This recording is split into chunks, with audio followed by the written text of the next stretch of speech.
A guerra entre Israel e o Hamas é um sinal do fim dos tempos? Essa está sendo uma das perguntas que mais tem chegado até mim. Pessoas da minha igreja, pessoas de fora, eu tô vendo na internet, todo mundo comentando sobre o sinal do fim dos tempos, se essa guerra é de fato um prenúncio de que o fim está chegando, de que Jesus está voltando. Galera, eu quero trazer aqui para vocês um pouquinho da minha opinião. Também ao longo desse vídeo vou trazer a opinião de Augusto Nicodemos, do pastor também Iago Martins, né? Vou trazer a opinião deles e vou tentar aqui, por meio das escrituras, te ajudar a entender se de fato essa guerra é um sinal do fim dos tempos ou não. Então, se você está curtindo aqui esse vídeo, não deixe de deixar o seu like, de se inscrever no nosso canal, de deixar nos comentários qual que é a sua opinião sobre isso. E claro, né, deixe seu comentário de forma bem educada e compartilhe esse conteúdo para as pessoas. Gente, vamos juntos aqui construir uma comunidade de discípulos, né, fiéis e honram a Deus, que buscam entender a verdade do Evangelho, beleza? Vamos que vamos? Então, bora pro conteúdo.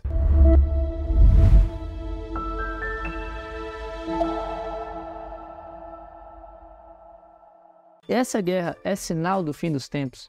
Galera, eu quero trazer aqui dois vídeos para vocês. Um do pastor Augusto Nicodemos e outro do pastor Iago Martins. A princípio, eles parecem estar um pouco antagônicos, mas ao mesmo tempo eu quero trazer algumas ideias que podem nos ajudar na resposta dessa pergunta. Então vamos comigo aqui, vamos assistir o vídeo desses dois pastores, trazendo ali suas opiniões. Lembrando que o vídeo do Augusto Nicodemos, ele é um vídeo gravado em 2021, tá bom? Não é desse ano, mas ele já estava falando disso há um tempo atrás, tá bom? Então vamos lá, vou dar play. Acontecendo em Israel é cumprimento de profecias. Mas a posição escatológica que eu tenho, que é o amilenismo, não considera mais Israel como tendo ainda algum papel dentro da história da redenção. O que Deus tinha para fazer com os judeus e com a nação de Israel, ele já fez. Agora, o seu povo não é mais a nação de Israel, mas são todos aqueles, inclusive judeus, todos aqueles de todas as nações que creem no Senhor Jesus Cristo. Então, eu não creio que esses acontecimentos recentes em Israel, eles tenham qualquer significado profético, porque o que havia de profecia a ser cumprida com relação a Israel, Deus já fez. E agora nós vivemos no tempo da igreja, o povo de Deus, um único povo de Deus, composto de pessoas de todas as nações que creem no Senhor Jesus. Interessante aqui, né? E agora vamos ver o outro vídeo do pastor Iago Martins, onde ele também comenta sobre isso. Vamos lá. Guerra hoje em Israel é um sinal do fim dos tempos? Sim, como as guerras o são. Eu sei que a interpretação majoritária do sermão profético de Jesus, que é quando a gente ouvir falar de guerras e tal, e então virá o fim, significa que haverá um acirramento nos conflitos, um acirramento nas guerras, e então isso marcará o fim de alguma forma. Essa é uma interpretação provável, tá? Mas eu gosto de pensar que Jesus está deixando claro como é que é o mundo do fim. O mundo do fim, esse mundo que nós vivemos já faz 2000 anos, desde quando Jesus veio, viveu, encarnou, e então, depois de morto e ressuscitado, foi assunto aos céus, é o mundo que está no fim.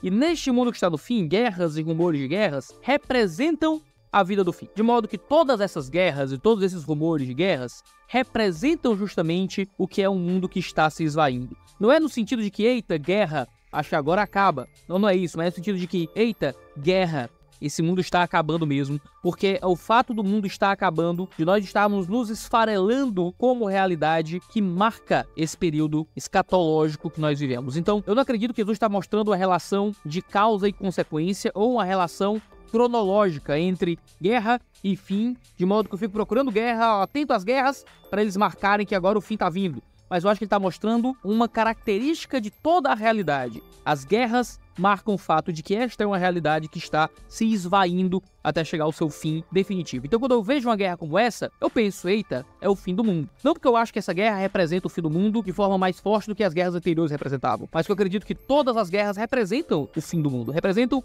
que este mundo está se esvaindo. Então, sim. Interessante, gente. Então, aqui eu trouxe dois pastores, né, falando sobre isso. Pastores que eu respeito bastante, né? Claro, senão não estaria trazendo aqui, para trazer desse ponto de vista que é importante. E aí eu vou trazer alguns pontos. Vamos ler a escritura que Iago Martins ele traz aqui como exemplo. Mateus 24, do versículo 4 ao 8. Vamos ler essa escritura aqui? Vamos lá. Jesus respondeu: cuidado que ninguém os engane, pois muitos virão em meu nome, dizendo, eu sou Cristo, e enganarão a muitos. Vocês ouvirão falar de guerras e rumores de guerra, mas não tenham medo. É necessário que tais coisas aconteçam, mas ainda não é o fim. Nação se levantará contra nação e reino contra reino. Haverá fomes e terremotos em vários lugares. Tudo isso será o início das dores. Cara, é interessantíssimo essa escritura.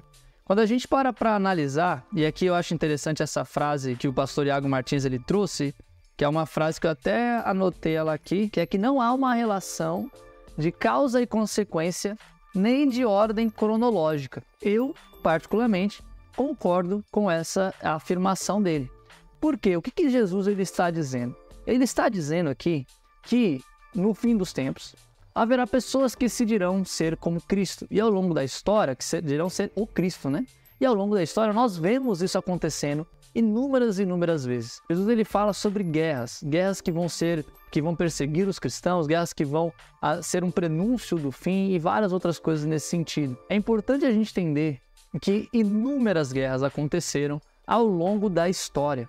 Ao longo da história, várias guerras aconteceram muito piores do que essa que está acontecendo em Israel. E também existem muitas guerras acontecendo hoje, atualmente, que a gente muitas vezes não se importa porque não está na mídia, mas que têm sido tão sangrentas e tão de tanto assassinato acontecendo, muito pior do que Israel, por exemplo. Então, a gente pode olhar, né, por exemplo, se a gente pensar alguém que viveu ali no início da igreja, lá em Roma, quando Roma estava perseguindo os cristãos. Uma pessoa olhou aquilo e falou, gente, é o fim dos tempos. Inclusive, existem várias escrituras onde Paulo ele fala, olha, gente, não é para vocês viverem como se Jesus fosse voltar amanhã.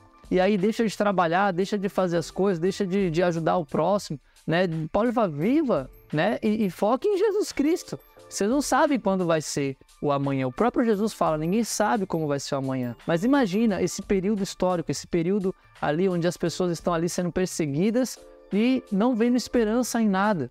E ao mesmo tempo achando que de fato o mundo ia acabar. O tempo passa, muitas coisas acontecem. A gente vê, por exemplo, estou aqui tentando resumir muitas coisas historicamente, né? Mas pega ali, por exemplo, toda essa história da Idade Média. Você vê as cruzadas, você vê a queda ali, né, de Constantinopla, a vinda dos muçulmanos.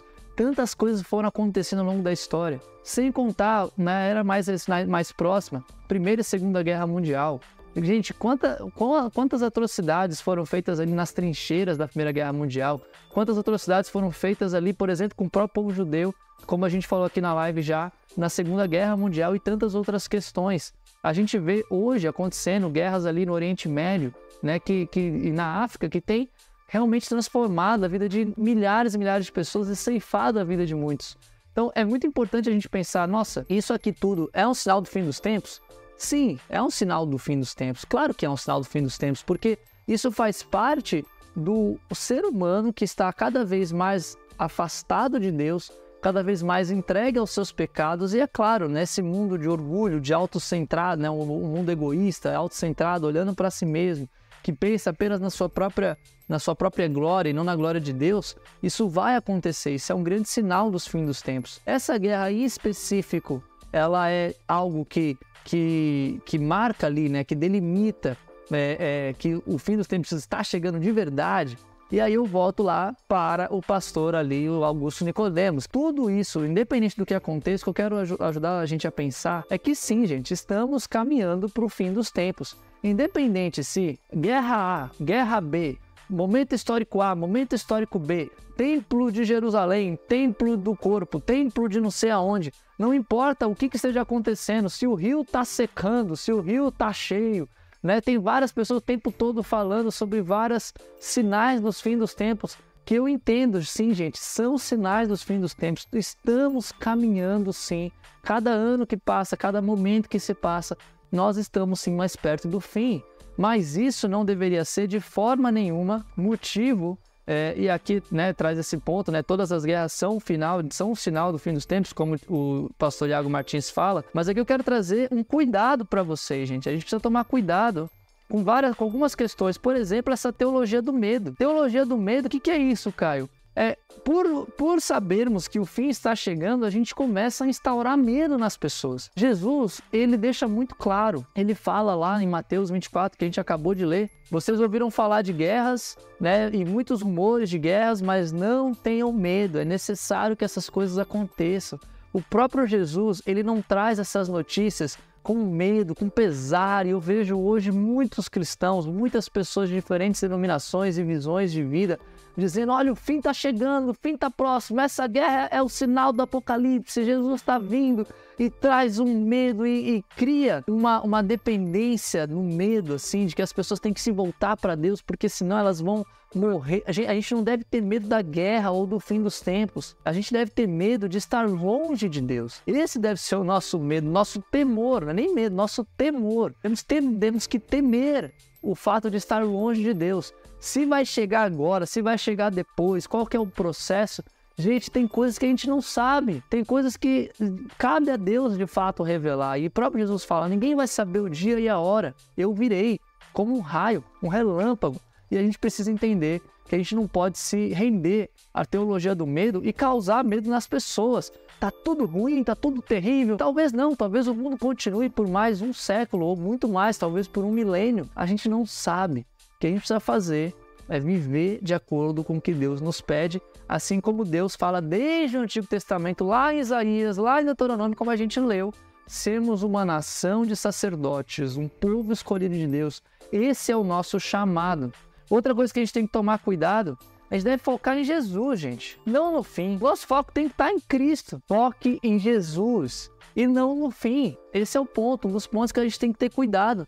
A gente fica focando tanto no fim, e aí vem com essa teologia do medo, que nos traz medo, nos coloca para baixo. E aí a gente vai olhando isso e a gente deixa de focar em Jesus Cristo. Nós temos que olhar para Jesus como esse grande arauto de esperança. É em direção a Ele que nós estamos indo. O fim vai ser difícil, o fim vai ser cheio de dificuldades, vai ter tribulações. Jesus Cristo, ele disse isso. Vai ser difícil esse processo todo. Mas o nosso foco deve estar nele, deve ser em Jesus Cristo, a gente não pode desviar. Além do mais, pode ser que Jesus volte amanhã, e pode ser que todos esses sinais que estão acontecendo, de fato, sejam sinais de que Jesus vai voltar logo mais, daqui 2 anos Jesus está voltando. Mas pode ser que Jesus volte daqui 1 milênio, daqui 1 século, daqui muito tempo. Como que você está vivendo? Essa é a pergunta. E a pergunta que mais é importante a gente se fazer. Às vezes o fim não vai chegar para todo mundo. Às vezes o fim vai chegar só para você, rapaz. Às vezes só você vai morrer. Você vai atravessar ali a rua e vai vir um carro desgovernado. Vai cair um raio na tua cabeça. Muitas coisas podem acontecer nesse sentido. E o fim chegou para você. Nós precisamos focar em Jesus. Não ficar procurando sinais e coisas aqui e ali, ver. Assim, como forma de estudo, é maravilhoso. Eu acho maravilhoso estudar escatologia. Tem várias correntes teológicas que estudam isso, mas nunca estudar escatologia num viés do medo, da repressão, da culpa, mas estudar escatologia com um maravilhamento. A gente precisa olhar para esse fim dos tempos e olhar para a vinda do reino de Deus, para o casamento de Jesus com a igreja, com um maravilhamento. Tem que olhar assim, gente, isso é maravilhoso o que Deus está fazendo. Olha como Deus costurou isso desde a queda até hoje. A gente deve estudar essas coisas com muito temor, com muito respeito e muita esperança. E ao mesmo tempo, isso deve levar no nosso coração um desejo missionário mesmo, de viver o reino aqui na terra, de espalhar esse reino para as pessoas. Não é para eu ficar procurando sinais e coisas assim, para eu ficar com medo e ficar culpado. Não, é para eu olhar isso tudo e olhar para Deus e focar em Deus, e isso me incentivar a viver o melhor cristianismo que eu posso viver enquanto eu estou aqui na terra, avançando o evangelho, falando do reino de Deus para as pessoas e amando quem está ao meu redor e amando principalmente nosso Deus. O nosso foco tem que estar em Jesus Cristo. É isso que eu falo, por exemplo, lá no meu curso falando sobre o reino de Deus. Isso deve ser o coração de quando a gente estuda a escatologia, né? Não é para ver o dia, a hora, a data. Ou, meu Deus, isso aqui está acontecendo, aquilo outro está acontecendo. É para se render aos pés de Cristo, reconhecer o poder de Deus, agradecê-lo pelo privilégio de ser teu filho e viver de uma forma que vai trazer mais e mais pessoas para essa conexão com Deus. Esse é o grande ponto. E aí a gente chega no final, que é a Escritura, gente. Que Deus ele fala, tenham ânimo, eu venci o mundo. Gente, pode acontecer 1 milhão de coisas, 1 milhão de guerras, muitas mortes. Isso vai acontecer, a própria Escritura lá em Mateus fala isso também, né? Que isso é só o início das dores, né? Então, assim, muitas coisas podem acontecer. Mas Jesus ele fala, tenham ânimo, encorajem-se, animem-se, eu venci o mundo. Fala, meus queridos, eu espero que vocês tenham gostado do vídeo de hoje. Eu sei que esse assunto é polêmico, mexe muito com os nossos corações e envolve ali várias teologias, né, e várias escatologias que existem sobre esse assunto. Mas eu espero que eu possa ter contribuído um pouco na construção da sua fé, na construção também das suas convicções sobre o fim dos tempos. Se você quer saber mais, galera, aqui tá a live completa do que a gente fez, né, falando sobre Israel, falando sobre Hamas e outros pontos que eu levanto na live. Se você quiser conferir, vai lá, assista, você vai gostar. E se você quiser saber mais profundamente sobre o fim dos tempos, sobre a vinda da Nova Jerusalém, aqui tá um vídeo que eu fiz só sobre isso, falando numa perspectiva mais do reino de Deus. Beleza, pessoal? Eu espero que você tenha gostado. E se você gostou, não esqueça de curtir e a gente se vê na próxima.